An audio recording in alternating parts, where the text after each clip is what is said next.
Cruise drugs case और वसूली के आरोपों को लेकर आज भी माहौल गर्म रहेगा। आज दोपहर 12 बजे एक बार फिर महाराष्ट्र के पूर्व CM Devendra Fadnavis press conference करेंगे। आपको यह याद होगा कि जब फडणवीस और उनकी पत्नी का ड्रग्स पेडलर से कनेक्शन का आरोप लगाया था, तब फडणवीस ने कहा था कि नवाब मलिक ने आरोपों की फुलझड़ी छोड़ी है तो दिवाली के बाद वो बम फोड़ेंगे। फडणवीस की प्रेस कॉन्फ्रेंस के बाद दोपहर 1 बजे नवाब मलिक की प्रेस कॉन्फ्रेंस भी होगी। उधर ड्रग्स केस और वसूली के मामले में आज भी पूछताछ का दौर रहेगा जारी। शाहरुख खान के बेटे आर्यन से एसआईटी आज पूछताछ कर सकती है, तो वहीं पूजा डडलानी यानी कि शाहरुख खान की जो मैनेजर हैं, उनसे भी मुंबई पुलिस की एसआईटी पूछताछ करेगी। आपको बता दें कि वसूली का आरोप लगाने वाले प्रभाकर सेल को आज लगातार दूसरे दिन पूछताछ के लिए बुलाया गया है।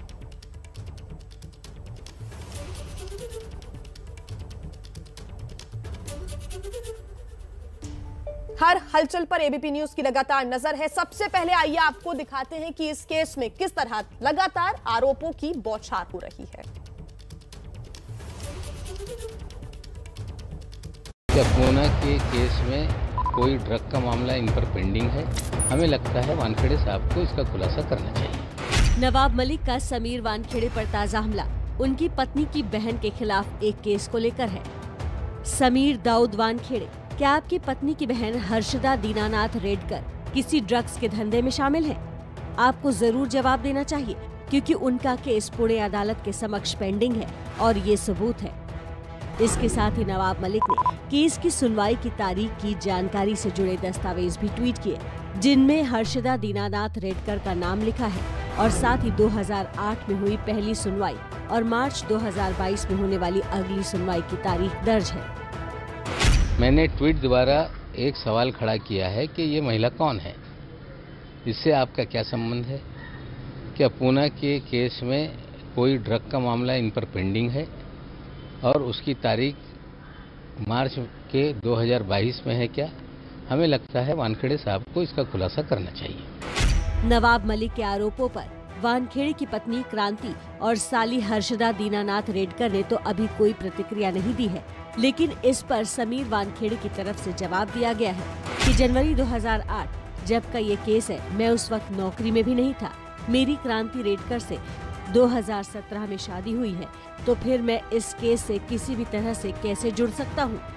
नवाब मलिक एनसीबी अधिकारियों के अलावा बीजेपी नेताओं पर भी खुलकर हमले करते रहे हैं। देवेंद्र फडणवीस भी उनके निशाने पर हैं। मलिक ने कहा था कि मुंबई, महाराष्ट्र और गोवा में ड्रग्स का कारोबार देवेंद्र फडणवीस के संरक्षण में किया जा रहा है। उन्होंने कहा कि आने वाले दिनों में इस मामले की भी जांच करवाई जाएगी। कि देवेंद्र फडणवीस का एक वजह इसी शहर में रहता है, नीरज गुंडे, जिसको पूरी तरह से पिछली सरकार में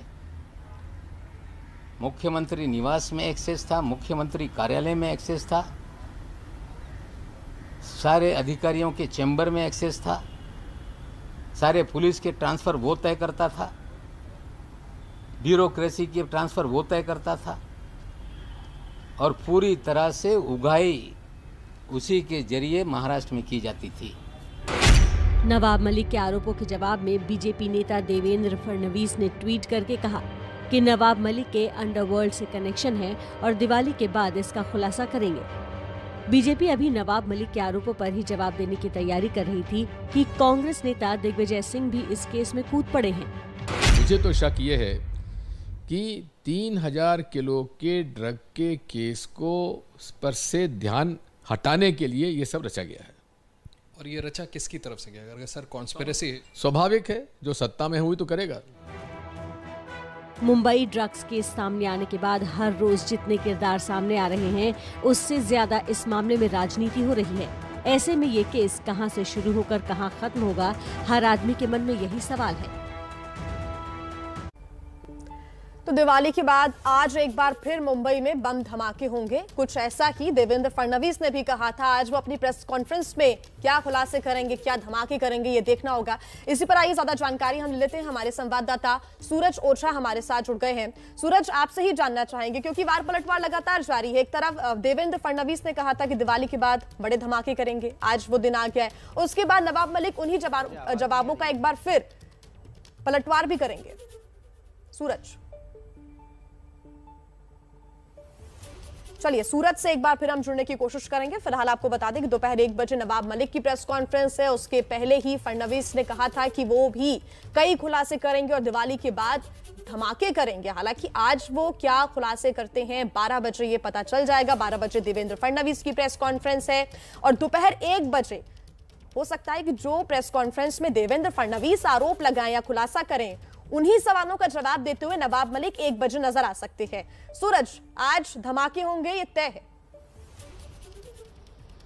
जी बिल्कुल, जिस तरह से क्लेम किया गया था देवेंद्र फडणवीस की तरफ से कि वो दिवाली के बाद डेफिनेटली कुछ ऐसे सबूत रखेंगे, जिस तरह से नवाब मलिक ने शुरुआत की है उसके बाद अब वो धमाके करेंगे, इस तरह का उनका क्लेम था। वो देखना होगा कि आज वो किस तरह के सबूत पेश करते हैं, क्या खुलासा करते हैं। इसके अलावा मैं आपको बता दूं, जो अब तक की जाँच है, देखिए 3 एजेंसी अब जाँच कर रही है तमाम आरोपों को लेकर। एनसीबी द्वारा स्थापित की गई एसआईटी, एक विजिलेंस टीम, साथ ही मुंबई पुलिस की एसआईटी। मुंबई पुलिस एसआईटी ने तो ये पाया है कि इस पूरे मामले में कहीं ना कहीं एक्सटॉर्शन हुआ है, लेकिन इसमें उन्हें एनसीबी के किसी भी अधिकारी का डायरेक्ट लिंक नहीं मिला है।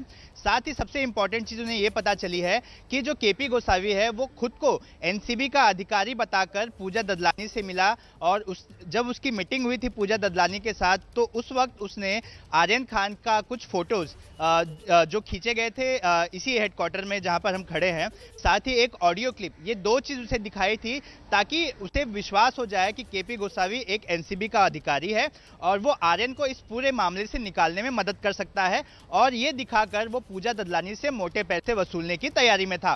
तो तमाम चीजें सामने आई हैं, लेकिन मुंबई पुलिस को अब सबसे इंपॉर्टेंट अगर है मुंबई पुलिस के लिए तो वो पूजा ददलानी का बयान, दूसरा चिक्की पांडे का बयान, और तीसरा खुद आर्यन खान, ताकि चीज़ों को पूरी तरीके से जोड़ा जा सके और सारी गुत्थियों को सुलझाया जा सके।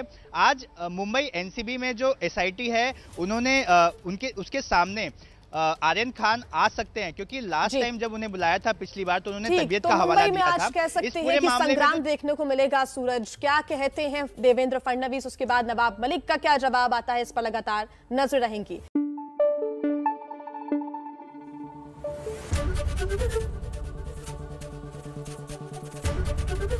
एबीपी न्यूज आपको रखे आगे।